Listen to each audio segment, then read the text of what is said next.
జోగులాంబ గద్వాల జిల్లా కలెక్టరేట్ల అధికారులతో సమీక్షించారు మంత్రి జూపల్లి కృష్ణారావు. ఇందిరమ్మ రాజ్యమే ధ్యేయంగా సంక్షేమం, అభివృద్ధికి ప్రాధాన్యత ఇచ్చి అధికారులు ప్రజలకు పారదర్శక సేవలు అందించాలని సూచించారు. సాంకేతిక యుగంలో ప్రజలు తమ సమస్యల పరిష్కారం కోసం అధికారులు చుట్టూ తిరగాల్సిన అవసరం లేకుండా వాట్సాప్ ద్వారా సమాచారం ఇచ్చినా పరిష్కారం లభించేలా వ్యవస్థ పనిచేయాలని సూచించారు.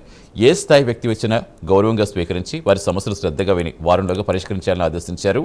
కలెక్టరేట్ స్థాయిలో ప్రజలతో కమ్యూనికేషన్ మెరుగుపరిచేందుకు హెల్ప్ డెస్క్ తరహాలో 2 ఫోన్ నెంబర్లు ఏర్పాటు చేయాలని సూచించారు.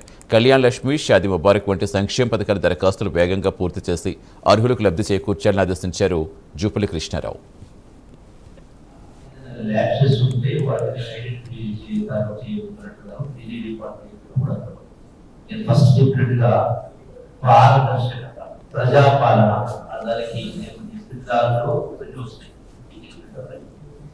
ఎక్కడ కూడా ఎవరికి అన్యాయం జరగకుండా ఆరాధన వాళ్ళకు కాకుండా లేని వాడు కాబట్టి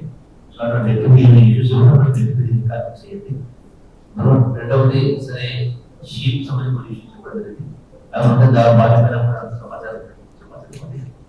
తర్వాత ఎడ్యుకేషన్ సంబంధించి మరోసారి ఇది ఒక ఉద్యమ రూపం సంతరించుకుంటే తప్ప దేశానికి స్వాతంత్రం ఇప్పుడు కూడా మళ్ళీ మనం అక్షరాస్యత నుంచి పాటించి ఎవరు ఒప్పుకోకపోయినా ఈ స్థాయి ఒక స్థాయి లేదు కాబట్టి ఇది ఒక ఉద్యమ రూపం సంతరించుకోవడం అందరూ భాగమైనప్పుడే అందరి భాగం చేసినప్పుడే ఆ తపన ఒక ప్రేరణ తీసుకొచ్చినప్పుడే మైండ్ సెట్ చేసినప్పుడే సాధించినది. దాంతో పాటుగా రకరకాల సామాజిక సోషల్ ఈవెంట్స్